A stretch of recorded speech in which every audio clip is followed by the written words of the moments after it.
ማይክል ጆንሰን ወጣት መልከ መልካምና ለጋስ ቢሊዮነር ነበር። ሁሉም ነገር ነበረው፤ ገንዘብ፣ ዝናና ስኬት።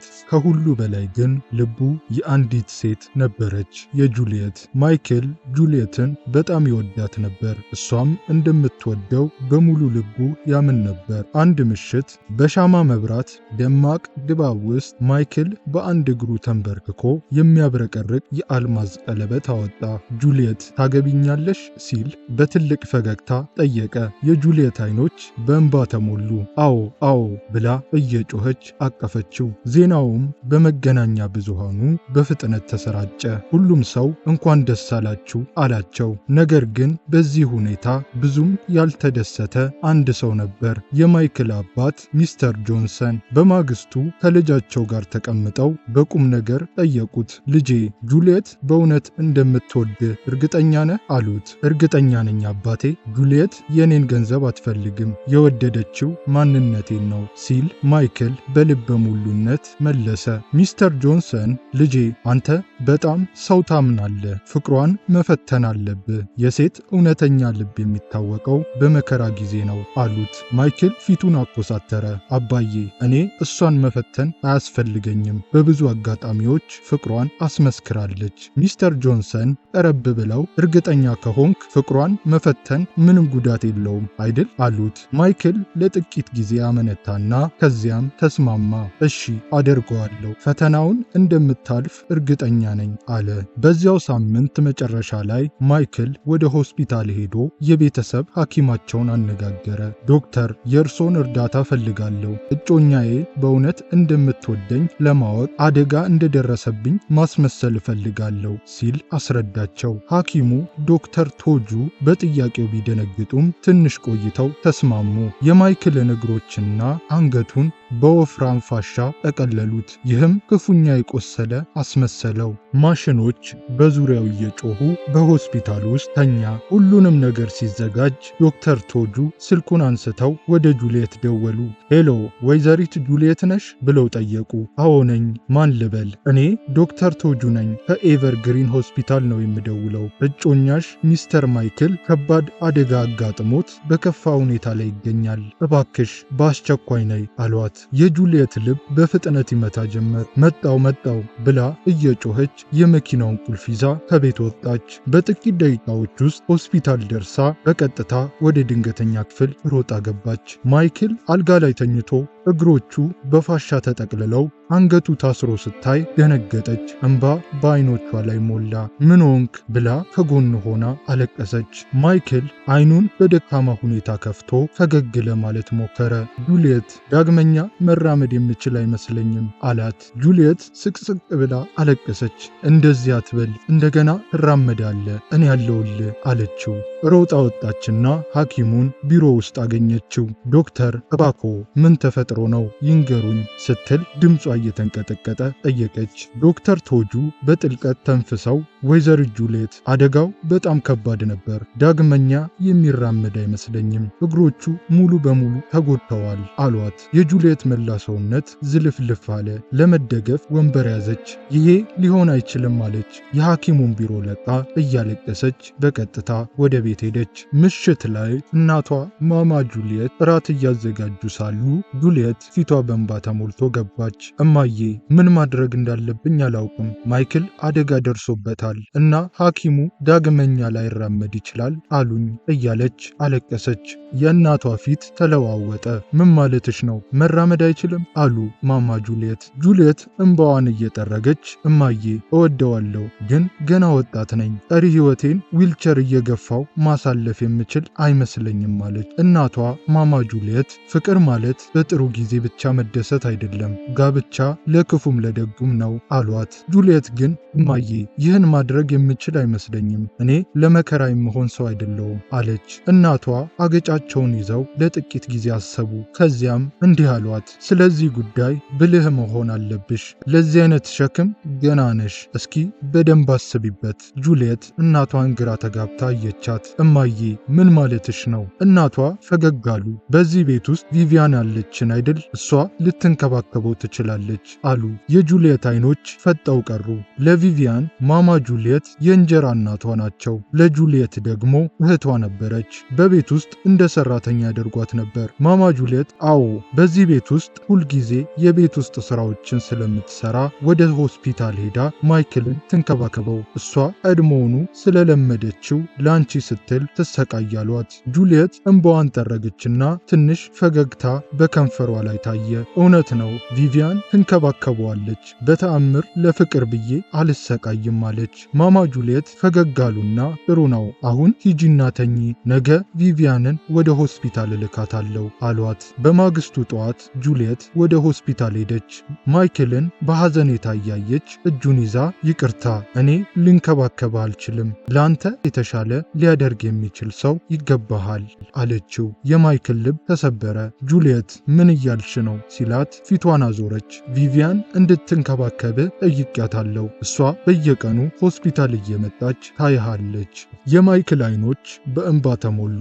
ልቡ በአንዳች ነገር እንደተወጋ ያህል ተሰማው። ጁልየት ቆመችና አሁን መሄድ አለብኝ፣ ፈጣሪ ማረ ብላ ወደ ኋላ ሳታይ ወጣች። ማይክል በተኛበት እንባው በጉንጮቹ ላይ ፈሰሰ።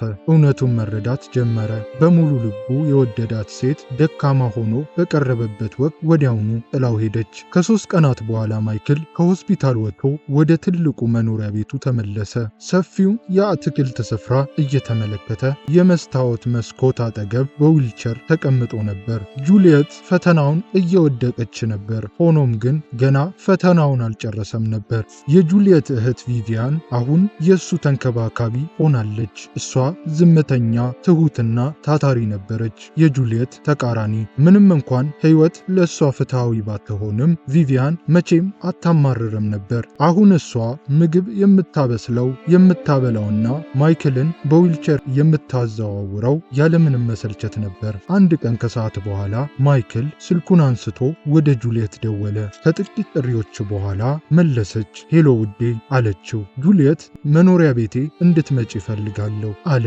ለምን ስትል ጁልየት ጠየቀች። እንድትንከባከብኝ እፈልጋለሁ። ከእንግዲህ ቪቪያን እንድትንከባከበኝ አልፈልግም። ጁልየት አመነታች። እኔ አዲስ ስራ አግኝቻለሁ፣ ምንም ጊዜ የለኝም። ቪቪያን መንከባከቧን ትቀጥላለች፣ እሷ ቀድሞውኑ ለምደዋለች አለችው። ማይክል በመራር ስሜት ውስጥ ሆኖ ሳቀ።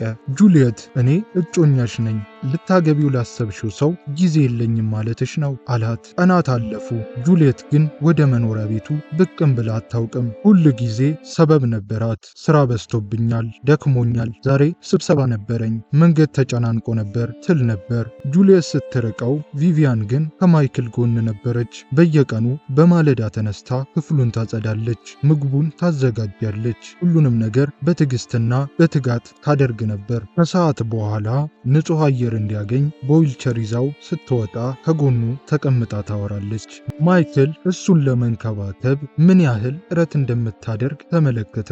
በደከማት ጊዜ እንኳን ምቾት እንዲሰማው ታደርግ ነበር። አንድ ምሽት ከእራት በኋላ ማይክል ቪቪያንን ዕቃ ስታነሳ ተመለከተ።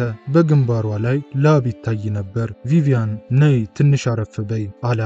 ቪቪያንም ፊቷን ጠርጋ እያመነታች አይ ችግር የለውም አለችው። ተቀመጪ ያልኩሽ ሲል ማይክል ደገመው። ከፊት ለፊቱ ባለው ሶፋ ላይ ተቀመጠች። ለምንድን ነው ይህንን ሁሉ ነገር የምታደርጊው ሲል ጠየቃት።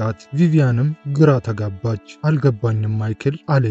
አንቺ ምንም ዕዳ የለብሽም፣ ታዲያ ለምንድን ነው እንዲህ የምትንከባከቢኝ? ቪቪያን አንገቷን ወደ ታች አቀረቀረች። ምክንያቱም መገለል ምን እንደሚመስል ስለማውቅ ነው አለች። ማይክል አይኑን ከፍ አድርጎ ምን ማለት ነው ሲል ጠየቀ። ቪቪያን በጥልቀት እየተነፈሰች እናቴ በ9 ዓመቴ ሞተች፣ አባቴ በድጋሚ አገባ፣ ማማ ጁልየት ወደ ሕይወቴ መጡ፣ እንደ ልጃቸው አይተውኝ አያውቁም፣ ሁልጊዜ የምጠርገው የማጥብና የማበስል እኔ ነበርኩ።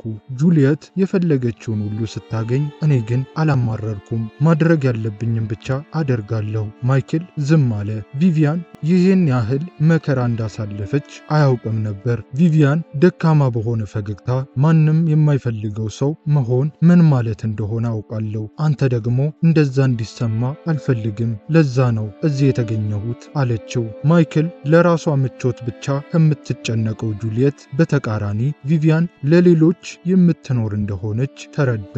አባቱ ልክ ነበሩ። ፍቅር በቃላት ብቻ አይደለም፣ በተግባርም የሚገለጽ ጭምር ነው። ይህ በእንዲህ እንዳለ ጁልየት ትዝናና ነበር። ማይክል አሁን ሽባ ስለሆነ የታጨች እንኳን አትመስልም ነበር። ከጓደኞቿ ጋር ትወጣለች፣ ፓርቲዎችም ላይ ትገኛለች። እንዲያውም እሷን ለሚፈልጉ ሌሎች ባለሀብቶች እድል መስጠት ጀመረች።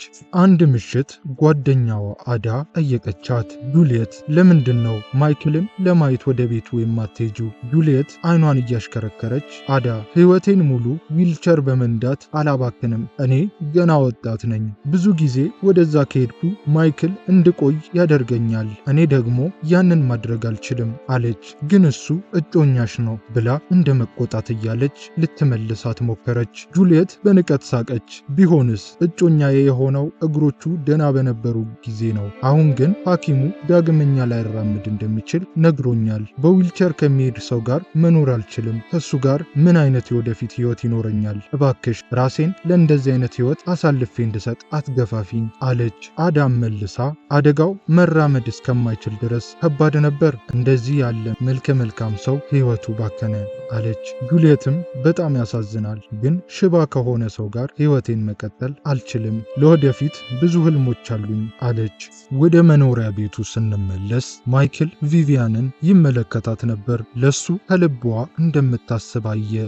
በሌላ ምሽት ቪቪያን ዊልቸሩን ወደ አትክልት ስፍራው እየገፋች ሳለ ቀና ብሎ አያትና ቪቪያን የተሻለ ህይወት እንዲኖርሽ ተመኝተሽ ታውቂያለሽ ብሎ ጠየቃት። እሷም ሳቅ እያለች ማይክል ሁሉም ሰው ይመኛል አለችው። ታዲያ አንድ ሰው የተሻለ ህይወት ቢሰጥሽስ ብሎ ጠየቃት። ፈገግ እያለች እኔ ነገሮችን የማደርገው ለሽልማት አይደለም፣ አንተን የምንከባከብህ ስለፈለኩ ነው እንጂ ምንም ነገር ጠብቄ አይደለም አለችው። ማይክል ደስ ተሰኘ።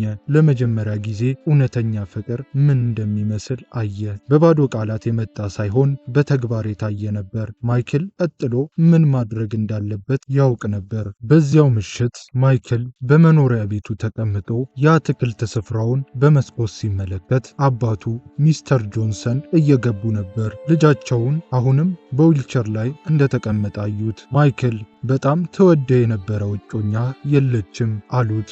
ማይክል ሊናገር ፈልጎ ትክክለኛውን ቃል ሊያገኝ አልቻለም። አባቱ የመጨረሻውን ፈተና ሐሳብ አቀረቡ። በዚህ አሁን ባለው ሁኔታ ወደ ጁልየት ቤት ትሄዳለህ። የጁልየትን ቤተሰቦች አግኝተ የጋብቻ ሂደቱን መቀጠል እንደምትፈልግ ትነግራቸዋለህ አሉት። ማይክል ለጥቂት ጊዜ አመነታ። ምን እንደሚፈጠር አስቀድሞ ያውቅ ነበር። ስለ ፈተናው መልሱን አግኝቶ ነበር፣ ግን ቀስ ብሎ ተስማማ። እሺ አባዬ እሄዳለሁ አለ። በማግስቱ ማይክል በዊልቸር ወደ ጁልየት ቤት ገባ። ጁልየት ሳሎን ውስጥ ተቀምጣ ስልኳን እየተጠቀመች ነበር። የጁልየት አባት ዜና እያዩ ነበር። እናቷ ደግሞ ኩሽና ውስጥ ነበሩ።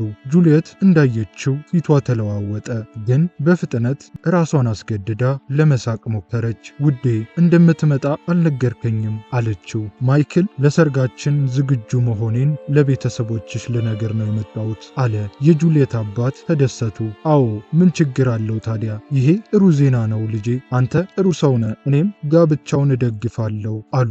ነገር ግን ማማ ጁልየት ከኩሽና ወጡና ፊታቸውን አኮሳትረው እጃቸውን አጣጥፈው ቆሙ። ጁልየት አንድ ነገር ልትናገር ፈልጋ ነበር። በመጨረሻም ማይክል ይህን ማድረግ አልችልም አለች። የማይክል እጆች የዊልቸሩን እጀታ አጥብቀው ያዙ። ምን ማለትሽ ነው አላት። መልሳም እሷ ማለትም አንተም ማግባት አልችልም፣ በጣም አዝናለሁ አለች ፊቷን አዙራ። ማማ ጁልየት በንዴት ስሜት እናዝናለን ማይክል፣ ሌላ ሰው ብትፈልግ ይሻላል አሉት። ማይክል እውነቱን አስቀድሞ ቢያውቅም ከጁልየት አፍ በመስማቱ በጣም አቆሰለው። ሌላ ቃል ሳይናገር ዊልቸሩን አዙሮ ከቤት ወጣ። እሱ እንደወጣ የጁልየት አባት ጁልየት እርግጠኛ ነሽ አሏት። እሷም በፍጥነት ራሷን ነቀነቀችና አዎ አባዬ አለችው። እናቷ ፈገግ አሉና ትክክለኛ ውሳኔ ነው የወሰድሽው ልጄ፣ ገና ወጣትና ቆንጆ ልጅ ነሽ፣ ሌላ ሀብታም ሰው ታገኛለሽ አሏት። ከአንድ ወር በኋላ ቪቪያን ለማይክል ያዘጋጀችውን ትኩስ ሾርባ ይዛ ወጣች። ጠረጴዛው ላይ ያስቀመጠችውና ፈገግ አለች። ማይክል አንድ ነገር ሰርቼ የለ ነበር። እሱም ተመልክቷት ልቡ በደስታ ተሞላ። ቪቪያን ተቀመጪ አላት። እሷም በጉጉት እያየችው ታዘዘች። አሁን እንዴት ነክ አለችው። ማይክል ከኪሱ ውስጥ ውድ ቀለበት አወጣና ቪቪያን ታገቢኛለሽ አላት። ቪቪያን ደነገጠች። እጇን አፏ ላይ ጫነች። ማይክል ፈገግ አለ። ፍቅር ምን ማለት እንደሆነ አሳይተሽኛል። በቆምኩበት ጊዜ፣ በተጎዳው ሰዓት ከጎኔ ሆንሽ። ምንም የምሰጥሽ ነገር ባልነበረኝ ጊዜ በደግነት አስተናገድሽኝ። አሁን ደግሞ ልቤን ልሰጥሽ እፈልጋለሁ። እንባ በቪቪያን አይኖች ላይ ሞላ። እንደ ማይክል ያለ ሰው የጋብቻ ጥያቄ ያቀርብልኛል ብላ በፍጹም አስባ አታውቅም ነበር። አዎ አገባለሁ ብላ እየጮኸች አቀፈችው። ማይክል በጣም ደስ አለው። በኋላም በዚያው ምሽት ቪቪያን ወደ ቤት ሄዳ ለጁልየትና ለእናትየው ነገረቻት።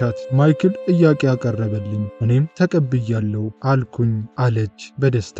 ጁልየትና እናቷ እርስ በርሳቸው ተያይተው ሳቁ። ችግር የለም እኛ እንደግፍሻለን አለች ጁልየት የውሸት እንባዋን እየጠረገች። ማማ ጁልየት አዎ መከራ ችግር ስለሚመችሽ ቀሪ ሕይወትሽን ዊልቸሩን እየገፋሽ ኑሪ አሏት። ጁልየት ሶፋ ላይ ተቀምጣ እግሯን አጣምራ ስልኳን እያየች ሰርጉ ላይ ሙሽራ ሆነሽ ባልሽን በዊልቸር ስታሽከረክሪ ለማየት ተኩያለሁ አለች እያሾፈች። ቪቪያን ግን ንግግራቸውን ችላ ብላ ወደ ክፍሏ ገባች። በውስጧ ትክክለኛውን ምርጫ ማድረጓን ካውቅ ነበር። ሌላ ወር አለፈና ትልቁ ሰርግ ተካሄደ። ምንም እንኳን በዊልቸር ላይ ቢሆንም ማይክል በሱፍ ልብሱ በጣም አምሮበት ነበር። ቪቪያንም በነጭ የሙሽራ ልብሷ እጅግ ቆንጆ ሆና ትታያለች። በቅርብ ጓደኞቿና ቤተሰቧ የታጀበ አነስተኛ ዝግጅት ነበር፣ ነገር ግን በጣም የሚያምር ስነ ስርዓት ነበር። ጁልየትና እናቷ በዝግጅቱ ላይ አልተገኙም ነበር። እነሱ ጁልየት ነፃነቷን አገኘች ብለው እየተደሰቱ ነበር። ከሰርጉ በኋላ ማይክልና ቪቪያን ወደ አንድ ውድ ሪዞርት የጫጉላ ጊዜያቸውን ሊያሳልፉ ሄዱ። በሁለተኛው ምሽት ቪቪያን ዕቃቸውን እያስተካከለች ሳለ ከጀርባዋ አንድ ድምፅ ሰማች። ዞር ስትል ደነገጠች። ማይክል ከዊልቸሩ ተነስቶ ቆሞ ነበር። ቪቪያን አላት። ማይክል በቀስታ እግሮቹን ዘርግቶ እየተራመደ። የቪቪያን ድንጋጤ እየጨመረ መጣ። ውዴ እንዴት መራመድ ቻልክ? ማይክል ፈገግ አለ። እኔ መራመድ የማልችል ሰው አልነበርኩም፣ ይህ ሁሉ ፈተና ነበር አላት። ቪቪያንም በድንጋጤ አፏን ያዘች። እንባ በፊቷ ላይ ፈሰሰ። ማለት እግር ላይ ጉዳት ደርሶብክ አልነበረም ማለት ነው አለችው። እሱም አዎ ብሎ መለሰላት። ለእኔ የሚጨነቅልኝ ሰው ማግኘት ነበረብኝ። ቪቪያን ከጎኔ የቆምሽ ብቸኛ ሴት ነሽ። እሷም ወደ እሱ ሮጣ አቀፈችው። የደስታ እንባም በሁለቱ አይን ላይ ፈስ ነበር። ማይክል አጥብቆ ያዛትና አንቺ እውነተኛዋ ንግሥት ነሽ፣ ሕይወቴን በሙሉ ይህንን ማረጋገጥ እፈልጋለሁ አላት። በማግስቱ ማይክል በሚያምር ጥቁር መኪናው ወደ አባቱ ቤት ሄደ። ከመኪናው ወርዶ ሱፉን አስተካክሎ ወደ ውስጥ ገባ። ሚስተር ጆንሰን ጋዜጣ እያነበቡ ሳሎን ተቀምጠው ነበር። ማይክል ልጄ በመጨረሻ ፈተናውን አጠናቀቅ አሉት በኩራት ፈገግታ። ማይክል መለሰላቸው፣ አዎ አባዬ አመሰግናለሁ ልልህ ነው የመጣሁት። አባቱ ለምን አሉት። ማይክል ከጎናቸው ተቀመጠ። አይኔ ታውሮ ነበር አባዬ፣ ጁልየት እንደምትወደኝ እርግጠኛ ነበርኩ።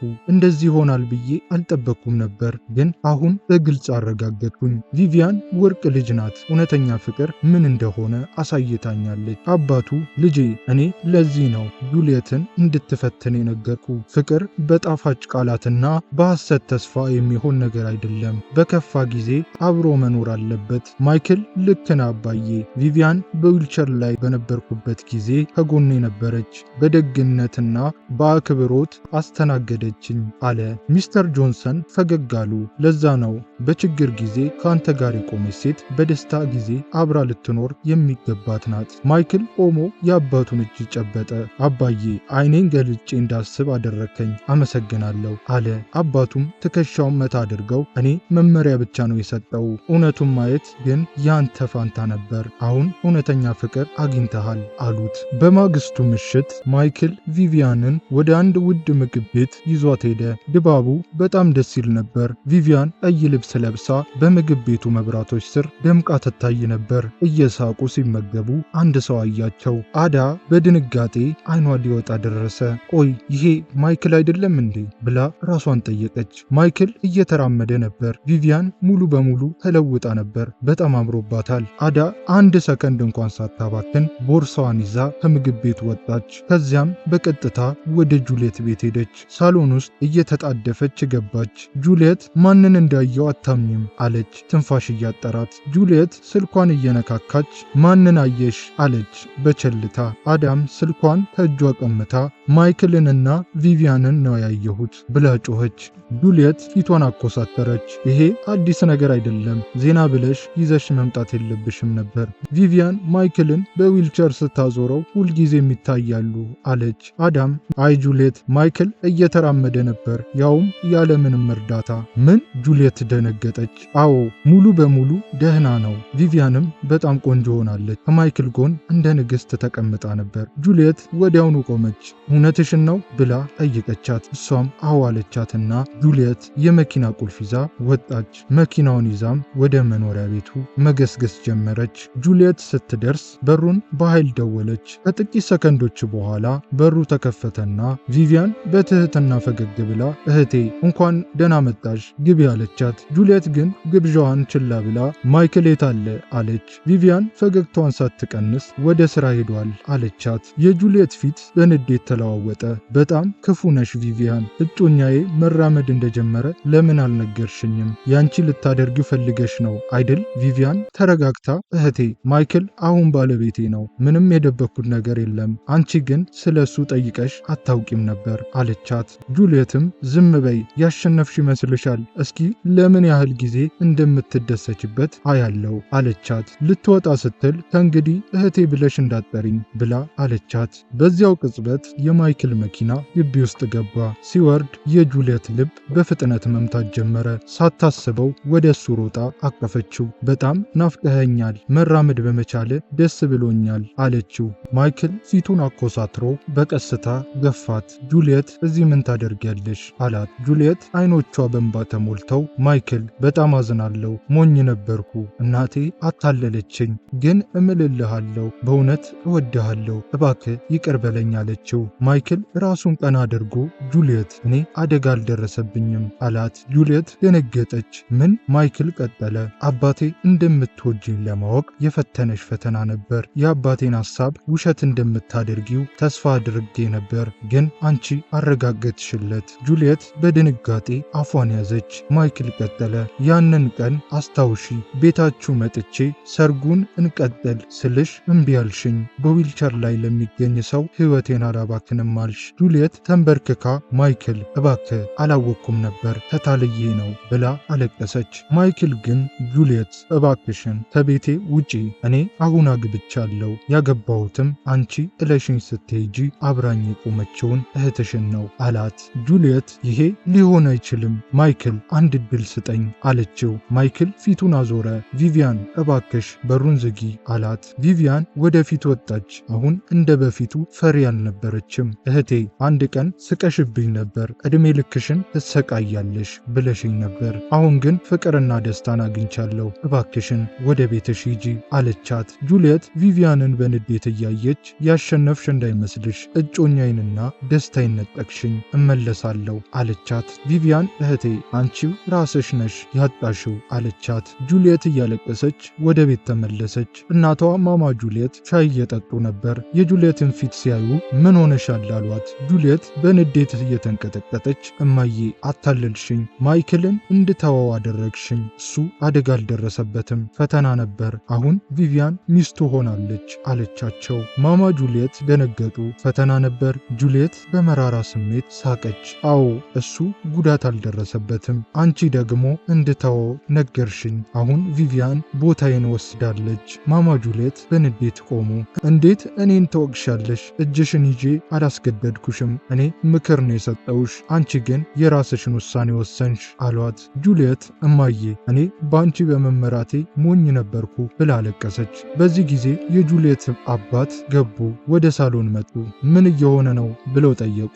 ጁልየት የሆነውን ስትነግራቸው አባቷ ነግሬሽ ነበር ጁልየት፣ የእናትሽን ፈለግ አትከተይ ብዬ ነበር። አሁን ካመጣሽው ነገር ጋር ቀጥይ አሏት። ጁልየት ሶፋው ላይ ወድቃ አለቀሰች። አባዬ ተጸጽቻለሁ፣ ከጎኑ መቆም ነበረብኝ አለች። አባቷ ግን ጁልየት አሁን ረፍዷል፣ ማይክል አሁን ያንቺ አይደለም የሌላ ሰው ሆኗል፣ ይህንን ማክበር አለብሽ አሏት። ከጥቂት ወራት በኋላ የማይክልና የቪቪያን ሕይወት በጣም ደስ በሚል ሁኔታ ቀጥሎ ነበር። ቪቪያን ከመስታወት ፊት ቆማ ሆዷን እያሻሸች ፈገግ አለች። ጸንሳ ነበር። ማይክል ከጀርባዋ መጥቶ አቀፋትና ንግስቴ፣ በሕይወቴ ከገጠሙኝ ምርጥ ነገሮች አንዷ አንቺ ነሽ። እውነተኛ ፍቅርን አሳይተሽኛል። አንቺንና ልጃችንን ለዘላለም ለመውደድ አልገባለሁ አላት። ቪቪያን በደስታ እንባ እኔም ለዘላለም ከአንተ ጋር እቆማለሁ አለችው። ማይክል ግንባሯን ሳማትና አጥብቆ አቀፋት። በሰላም በደስታ መኖር ጀመሩ። ማይክል ትክክለኛውን ምርጫ አድርጎ ነበር። ጁልየት በስግብግብነትና በትዕቢት ያገኘችውን ነገር አጣች። ቪቪያን ግን በፍቅር በደግነትና በትዕግስት የራሷን አገኘች።